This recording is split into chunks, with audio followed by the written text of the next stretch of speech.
Oke, kali ini kita akan membahas sesuatu yang sangat mendasar tapi sering bikin penasaran. Bagaimana sih sebenarnya Bitcoin yang baru itu diciptakan? Anda pasti pernah mikirkan kalau uang biasa itu dicetak sama pemerintah atau bank sentral.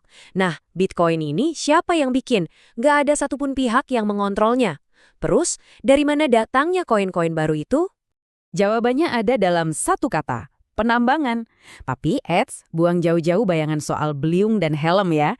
Penambangan Bitcoin ini adalah proses digital yang super canggih, yang jadi tulang punggung dari keseluruhan jaringannya. Nah, untuk benar-benar ngerti gimana Bitcoin ini lahir, kita harus bedah dulu apa sih sebenarnya proses digital yang kita sebut penambangan ini. Gampangnya gini, penambangan Bitcoin itu adalah pekerjaan yang dilakukan oleh komputer-komputer super kuat di seluruh dunia.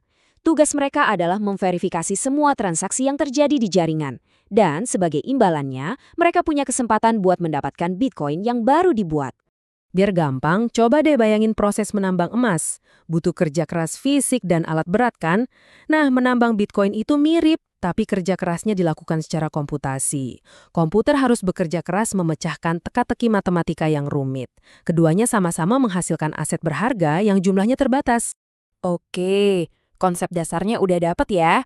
Sekarang yuk kita lihat lebih dalam gimana sih proses ini berjalan tahap demi tahap.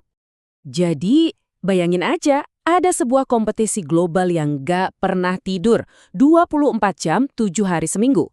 Jutaan komputer atau yang kita sebut penambang, semuanya berlomba untuk jadi yang pertama memenangkan hak untuk menambahkan halaman baru ke buku besar digital Bitcoin, yang kita kenal sebagai blockchain. Prosesnya itu punya 3 langkah utama. Pertama, verifikasi. Para penambang ini ngumpulin transaksi-transaksi yang lagi antre, terus mereka periksa satu-satu buat mastiin semuanya sah. Kedua, nah disinilah kompetisinya. Komputer mereka berlomba memecahkan teka-teki kriptografi yang super sulit. Ini tuh kayak lotre komputasi raksasa, siapa cepat dia dapat. Dan ketiga, pemenangnya berhak menambahkan kumpulan transaksi tadi sebagai sebuah blok baru ke dalam rantai blockchain. Abis itu, lomba dimulai lagi dari awal. Tentu saja, kerja keras komputasi yang berat ini pasti ada bayarannya kan? Nggak mungkin gratis. Terus apa dong yang didapat para penambang kalau mereka menang? Si pemenang lomba ini bakal dapat 2 jenis imbalan. Yang pertama, dan ini yang paling penting, adalah sejumlah Bitcoin yang benar-benar baru, yang belum pernah ada sebelumnya. Inilah yang disebut imbalan blok. Ini satu-satunya cara Bitcoin baru lahir. Selain itu, mereka juga dapat semua biaya transaksi dari setiap transaksi yang berhasil mereka masukkan ke dalam blok. Dan ini nih salah satu hal paling krusial soal Bitcoin. Tidak seperti mata uang biasa yang bisa dicetak terus-menerus, pasokan Bitcoin itu dibatasi secara permanen oleh kodenya. Totalnya nanti cuma akan ada 21 juta koin. Titik, nggak akan pernah bisa lebih. Inilah yang menciptakan kelangkaan digital. Nah, supaya 21 juta koin itu nggak langsung habis ditambang, ada aturan mainnya di dalam kode Bitcoin yang disebut halving. Kira-kira setiap 4 tahun sekali, imbalan blok yang didapat penambang itu dipotong setengah. Ini adalah mekanisme cerdas yang sengaja memperlambat laju pembuatan Bitcoin baru seiring berjalannya waktu. Mirip seperti emas, yang makin lama makin sulit ditemukan. Tapi, tunggu dulu.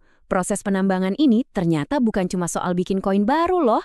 Ada peran lain yang jauh lebih penting, yaitu sebagai jantung keamanan dari seluruh jaringan Bitcoin. Yuk, kita lihat kenapa? Anda mungkin mikir, kenapa sih halus rumit ini? Kenapa nggak dibikin gampang aja? Jawabannya ada pada keamanan dan kepercayaan.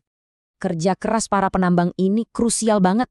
Gabungan kekuatan komputasi dari seluruh penambang di dunia membuat jaringan ini jadi super aman dan sulit diserang. Mereka memverifikasi setiap transaksi, mencegah penipuan, contohnya seperti memakai koin yang sama 2 kali. Pada dasarnya, mereka tuh seperti ribuan satpam digital yang menjaga agar catatan transaksi tetap jujur dan akurat. Dan inilah inti dari desentralisasi. Proses penambangan yang kompetitif ini memungkinkan Bitcoin untuk beroperasi dengan aman tanpa perlu perantara seperti bank atau lembaga keuangan lainnya. Kepercayaan kita tidak diletakkan pada satu institusi, tapi pada kekuatan jaringan, kode, dan matematika. Jadi kalau ada satu hal yang perlu Anda ingat dari sini, penambangan itu bukan sekedar mencetak uang digital. Penambangan adalah mesin yang menggerakkan, mengamankan, dan memvalidasi seluruh jaringan Bitcoin yang membuatnya menjadi sistem yang transparan dan bisa dipercaya oleh siapa saja. Ini semua tentu membawa kita ke satu pertanyaan besar kan? Kalau kita ternyata bisa menciptakan dan menjaga nilai secara digital tanpa butuh pihak ketiga, tanpa butuh otoritas pusat, apa artinya ini bagi masa depan uang dan sistem keuangan kita semua? Sebuah pemikiran yang sangat menarik untuk direnungkan.